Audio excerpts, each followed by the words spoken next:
যাই, আমরা যদি জমিন থেকে আল্লাহ রব্বুল আলামিনের ঈমান নিয়ে যাই, তাহলে আমাদের কবরের আযাবগুলো হবে না। কথা ঠিক না বেঠিক? অতএব যখন কোনো মুমিন বান্দা পৃথিবীর বুকে ভালো মানুষ জমিন থেকে মারা যাবেন, আল্লাহ রব্বুল আলামিন তার কাছে একটি সুন্দর ফেরেশতা পাঠাবেন। আগে আল্লাহ তাআলা তার কাছে সুন্দর ফেরেশতা পাঠিয়ে দেবেন। সে ফেরেশতা সাদা শুভ্র সুন্দর তার কাছে আসবেন মানুষের যখন স্বাভাবিক মৃত্যু ঘটবে। ফেরেশতা আসার পর আল্লাহ রাব্বুল আলামিন হযরতে বারা ইবনে সাইর রাদিয়াল্লাহু আনহু বর্ণনা করেন, নবীজি আমার বলেন, একবার তিনি রাস্তা দিয়ে যাচ্ছিলেন, যাইতে যাইতে যাইতে আল্লাহর নবী একটি রাস্তায় বসে বলেন, সাহাবেরা দাঁড়িয়ে রয়েছেন, নবী আমার হাতের তার ছড়িখানা দিয়ে মাটিতে অঙ্কন করলেন আর বললেন, সাহাবারা জিজ্ঞেস করলেন, আল্লাহ নবী আপনি কেন মাটির উপরে এই অঙ্কনটা করলেন? নবী আমার সোনার জবান দিয়ে বললেন, হে আমার সাহাবীরা, মৃত্যুর কামনা থেকে মৃত্যুর যন্ত্রণা থেকে আমি আল্লাহ তাআলার কাছে পানা চাইতেছি। আল্লাহ রাব্বুল আলামিন যেন আমাদের সবাইকে মৃত্যুর যন্ত্রণা কামনা থেকে আমাদেরকে বাঁচিয়ে দেন। সবাই বলেন আমিন। নবী আমার বলেন, মানুষ যখন মারা যাবেন, সুন্দর যদি ইমানদার হয়, পৃথিবীর বুকে আল্লাহর আইন মানল, আল্লাহর কোরআনের বিরোধিতা করলো না, যারা নামাজি তাদের বিরোধিতা করলো না, নিরীহ মানুষদেরকে বিরোধিতা করলো না, আল্লাহ রাব্বুল আলামিন তার নবীকে জানিয়ে দেন, ও নবী আপনি জানিয়ে দিন, এমনি লোক যখন পৃথিবীর বুক থেকে মৃত্যুবরণ করবেন, তার কাছে আমি আল্লাহ তাআলা তাকে সুন্দর দুটি ফেরেশতা পাঠিয়ে দেই। জান্নাত থেকে দুটি ফেরেশতা, জান্নাতে দুজন ফেরেশতা তার কাছে আল্লাহ রাব্বুল আলামিন পাঠিয়ে দেন এবং তাদের হাতে বেহেশতি সুগন্ধি, বেহেশত আতর, বেহেশত পোশাক তাদের কাছে দেওয়া হয়। রব্বুল আলামিন এরপরে হযরতে আজরাইল আলাইহিস সালামকে বলেন, যাও যাও, অমুক ব্যক্তির মৃত্যুর সময় এসেছে, এবার তার কাছে চলে যায়। যাওয়ার সাথে সাথে তাকে এমন একটি হযরতে আজরাইল আলাইহিস সালাম একটি ছবি দেখায়, ছবি দেখে সেই বান্দাটি ভয় পেয়ে যায়। জোরে বলেন সুবহানাল্লাহ। আজরাইল বলে, না না, এটা তো জাহান্নামের ছবি তোমাকে দেখাচ্ছি, তোমাকে আসলে আমি টেস্ট করতেছি, এক্সপেরিমেন্ট করতেছি, পরীক্ষা করতেছি, তুমি এই আমার এই ছবিটা থেকে ভয় পাও কি না। না না, জাহান্নামের ছবিটা তোমার নয়। আল্লাহর আদেশে হযরতে আজরাইল আলাইহিস সালাম তারপরে জান্নাতের সুন্দর ছবি দেখায়। সুন্দর ছবি যখন দেখায় তখন সে খুশিতে বিহ্বল হয়ে যায়। হযরতে আজরাইল আলাইহিস সালাম তখন সেই জানটা আস্তে করে কবজ করে নিয়ে ওই যে আগে দুজন ফেরেশতা আসছিল তাদের হাতে দিয়ে দেয়। এবার সেই দুজন ফেরেশতা সেই রুহটা নিয়ে 7 আসমান পাড়ি দিয়ে আল্লাহর দরবারে চলে যান। জোরে বলেন সুবহানাল্লাহ। আপনার আসমানের ভিতরে প্রত্যেক আসমানে ফেরেশতা রয়েছে, তারা জিজ্ঞাসা করে, এটা কার জিনিস নিয়ে এসেছো, কার ছেলের এই রুহটা? বলে অমুকের ছেলের রুহটা। অমুকের ছেলের বাপের নাম ধরে ধরে বলে, অমুকের ছেলের রুহু। বলেন আলহামদুলিল্লাহ, সেখানে বাবার নাম কিন্তু বলা হবে। এরপরে রুহটা যখন আল্লাহর দরবারে নেওয়া হয়, আল্লাহ রাব্বুল আলামিন বলেন, এটা তো পবিত্র রুহু, এটা তো জান্নাতি মানুষ, সুতরাং আল্লাহ রাব্বুল আলামিন সেই জানটা তখন ইল্লিনে দিয়ে দেন। ধরে বলেন সুবহানাল্লাহ। আর এই জমিনে যারা অত্যাচারিত, নিগৃহীত, এরপরে হযরতে আজরাইল আলাইহিস সালাম যে মানুষটা এই জমিনে মানুষের সম্পদ লুণ্ঠন করে খেয়েছে, যারা নাকি মানুষের অধিকার লুণ্ঠন করেছে, যারা নাকি এই জমিনে মানুষের উপর অত্যাচারিত করেছে, মানুষের অধিকারগুলো কেড়ে নিয়েছে, মানুষের কথা বলার অধিকার কেড়ে নিয়েছে, মানুষের বাক স্বাধীনতা কেড়ে নিয়েছিল, যারা নাকি এই জমিনে মানুষের ভোটাধিকারকে নিগৃহীত করেছিল, যারা নাকি এই জমিনে মানুষদেরকে বিনা কারণে হয়রানি করেছে, এমন ব্যক্তির যখন মৃত্যুবরণ হবে, আল্লাহ রাব্বুল আলামিন তখন জাহান্নামের দুটি ফেরেশতা তার কাছে পাঠিয়ে দেবেন। জাহান্নামের ফেরেশতা দুটি এসে একদম দুর্গন্ধ দুটি চাটায় নিয়ে এসে বসে থাকবে। এরপরে আজরাইল আলাইহিস সালাম সহ আরও 12 জন ফেরেশতা আসে। তাফসিরে ইবনে কাসিরের ভিতরে এসেছেন, একটি ফেরেশতার 12টি করে চোখ থাকবে, তারা সকল হল কালো বর্ণের। এখন সে জাহান্নামে যে মানুষটি ঈমান আনে নাই, জমিনে মানুষদের অত্যাচার করেছে, নামাজ পড়ে নাই, সেটা দেখে তাদের চোখ কিন্তু বড় হয়ে যাবে।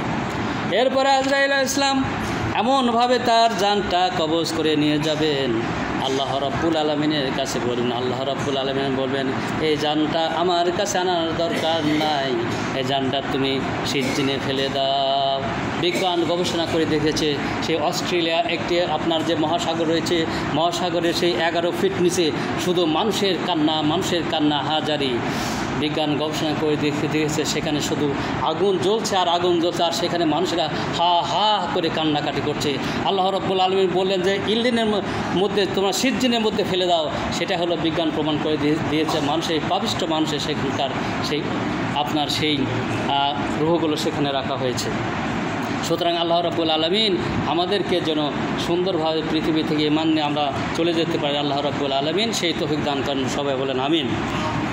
এরপরে মানুষদেরকে যখন কবরে রাখা হবে, যখন কোনো মানুষকে কবরে রাখা হবে, বৃদ্ধ মানুষকে, তার সন্তান জমিনে রয়েছেন, আল্লাহ তাআলা শিখিয়ে দিলেন রব্বির হামহুমা কামা রব্বায়ানি সগীর। আমরা সবাই বলি রব্বির হামহুমা কামা রব্বায়ানি সগীর।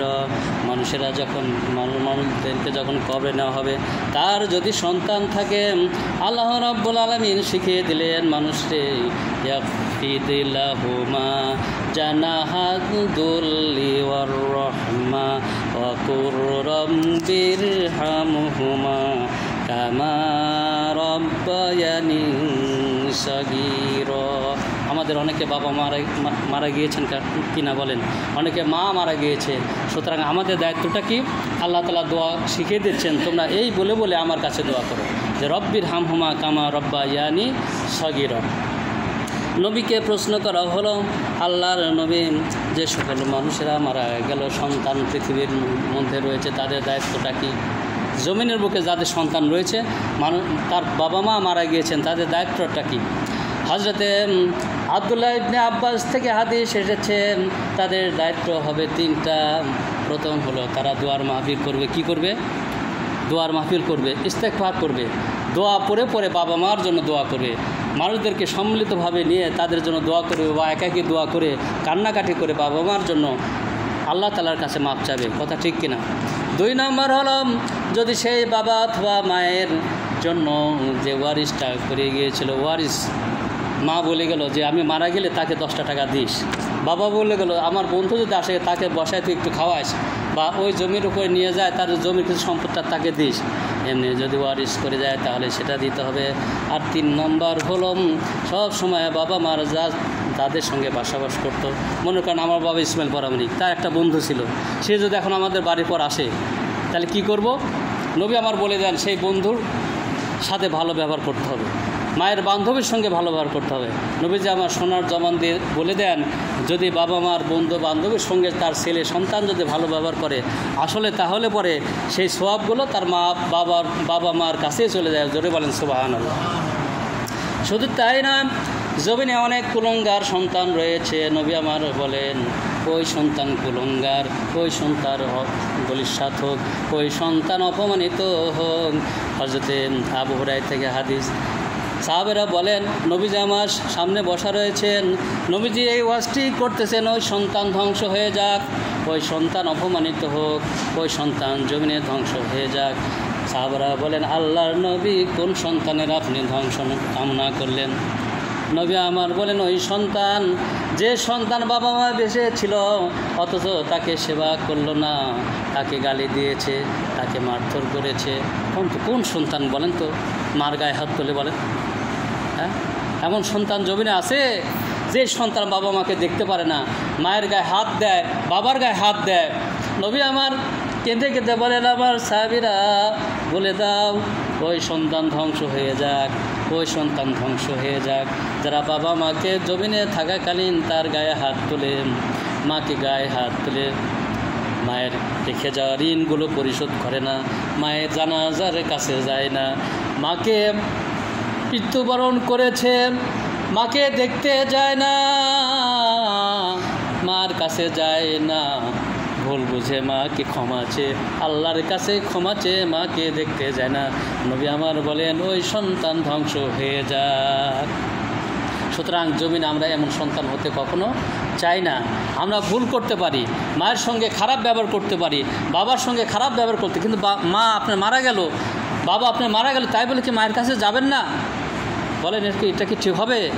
কখনো ঠিক হবে না। মাপ চেয়ে নিয়ে আল্লাহর কাছে তওবা করতে হবে। নবী আমার বলেন, সাহাবারা এসে বলেন, আল্লাহর নবী আমি ভুল করেছি। সাহাবী বলেন, কি ভুল করেছো? সাহাবীরা আল্লাহর কাছে কান্না জড়িত কণ্ঠে বলেন, আমি একজনকে ভালোবাসতাম, কিন্তু তার অন্য জায়গায় বিয়ে হয়ে গেছে, আমি রাগ করে তাকে মারি ফেলছি। বলে নাউজুবিল্লাহ। সাহাবী এসে নবীজির কাছে আসে, বলে আল্লাহর নবীর কি কোনো মাপ আছে? নবী আমার সোনার জবান দিয়ে বলে দেন, ওগো সাহাবী, হ্যাঁ হ্যাঁ হ্যাঁ হ্যাঁ, আল্লাহর কাছের মাপ আছে। তোমার কি মা বেঁচে আছে? মা বেঁচে আছে? বলে হ্যাঁ হ্যাঁ, আমার মা বেঁচে আছে। নবী আমার সোনার জবান দিয়ে বলে দেন, যাও যাও সাহাবী, তোমার মার সেবা করো, মাকে পায়ে ধরে মাপ নাও। বাবা বেঁচে আছে? হ্যাঁ বেঁচে আছে। আর এক সাহাবী আসে, বলল, আমার মাও নাই, বাপ নাই, আমি তো অন্যায় করেছি, তাহলে কি করব? নবী আমার সোনার জবান দিয়ে বলে দেন, সাহাবারে রে, তোমার মা নাই, বাবা নাই, মায়ের বান্ধবী কি আছে? কয় হ্যাঁ হ্যাঁ আছে। বাবার বন্ধু কি আছে? কয় হ্যাঁ হ্যাঁ আছে। তাহলে তাদের সঙ্গে ভালো আচরণ করো, আল্লাহ রব্বুল আলামিন তোমাকে ক্ষমা করে দেবেন। সুতরাং আমরা কি করব? আমরা কি করব? বাবা মার সাথে ভালো ব্যবহার করব। আমরা কখনো